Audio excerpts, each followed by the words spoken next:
G'day, everybody. You are joined by Sam and Shana for another episode of Nutrition Bites. Hello, Shana. Hey everyone. So we are filming this, everybody, just before December starts, and December is the beginning of what many people call the silly season. We are all for letting your hair down, seeing friends, socializing again, particularly after the year we've had, enjoying a drink, patting yourself on the back after getting through a really, really great but tough year.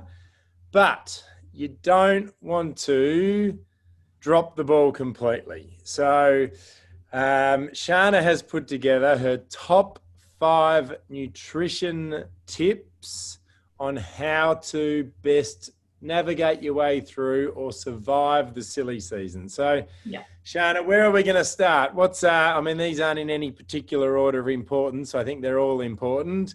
What are your top 5 tips to help people survive the silly season? Yeah, so the one I want to start with is do not write off December, because we get to this time of Oh, year and we know we've got a lot of functions and we can kind of be like, oh, a new year's just around the corner. I've got too much on. I'm just going to go crazy. Don't do it. It's a trap. You'll feel crap. It's harder to get back into good habits. Keep eating healthy throughout the week. That's the main message here. Just keep doing the best you can when you can and enjoy your functions still. Like, go along if you've got a work Christmas party or a family function or Christmas Day or Christmas Eve, all those things, enjoy them, eat the beautiful food on offer, and use the rest of the tips we're going to go through today, but don't write it off completely. people start writing it off from September. Yeah, it's like, And oh, it's like, yeah, we'll deal with it then. October, November, December, my body's not going to gain weight or I'm not going to lose fitness. Yes, you will.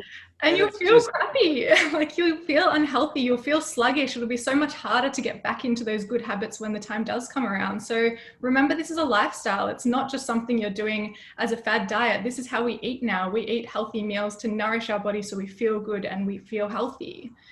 yeah, Yeah. exactly. So the thing I always say is December doesn't have to be your best month for the year, No. but there is no excuse to not, worst case, break even. Yeah. And, better than that, still have some progress. So, whether you might not be, hitting PBs on your workouts or your runs, you might not be, you might be consuming a bit more alcohol than another month. That's fine. Yeah. But don't drop the ball completely. All right. What's number Yeah. 2? Complete agreement with you so far. Awesome. So number 2 is take something healthy along to your functions and to your family get-togethers and friend get-togethers, because you know you can control what's going into that dish. So you can take a really delicious, healthy dish along, and then you know you've got at least one good option there to eat, and everyone Yep. one will enjoy it as well. Yeah, I love that. I hope I'm not stealing your thunder with a future tip here, but it's also, or eat something yourself before you go, Yeah. because I think that's people go to these things with an empty stomach. The first thing they do is have a few glasses of champagne, and then then the nibbles come around and they're making bad choices and just filling themselves up with crappy carbs and fatty foods and lots of alcohol and lots of sugar. And it's a good concoction for a stinking hangover and not much else. So don't go to these things with an empty stomach is something that I always say. Anyway, I love Yeah. that. Keep going. That's the perfect lead in, because that was my tip number 3, which was eat Right. something like a snack, whatever it may be, have something before you go so you aren't going with an empty stomach and seeing this amazing spread of all these unhealthy foods and feeling more tempted. It's going to be a lot easier if you've got something in your stomach. I love it. I love it. All right. What's next? So The that's next one 3. is stay hydrated. So this is particularly important when there's alcohol involved. So we want to make sure we're trying to balance our alcohol intake and water intake. So every drink you have a glass of water after it to spread it out. But in general, hydration is so important for our health, for our body, for our nutrition, all of that. It's going to help from the aspect of you're not going to overeat as much, because that water is going to help to keep you full to some degree as well. And it's just going to help with all the general functions that water is so important for. So it'll help keep you feeling better throughout all of December.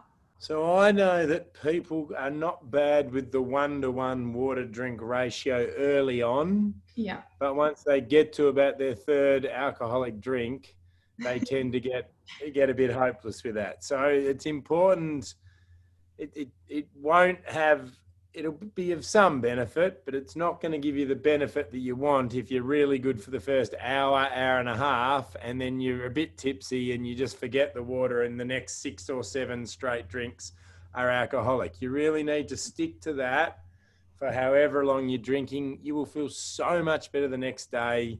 You'll end up consuming probably 3 or 4 drinks and less and not even notice. And then all those other benefits. You do feel full. You don't eat the bad foods. I love it. All right, what's number 5?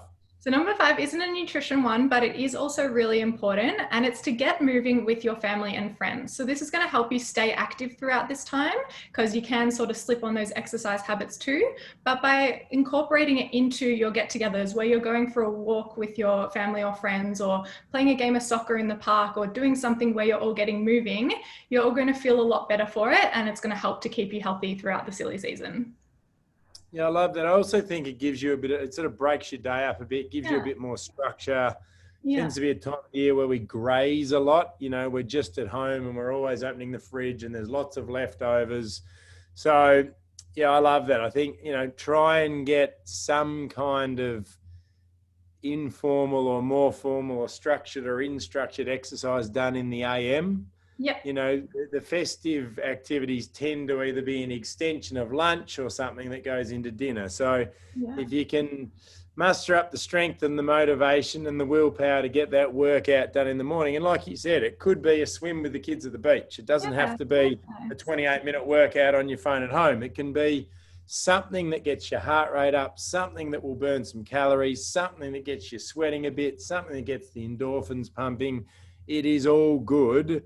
And it's quite nice to mix it up at this time of year. Break your normal routine without doing less activity. I think that's the key. Yeah, absolutely.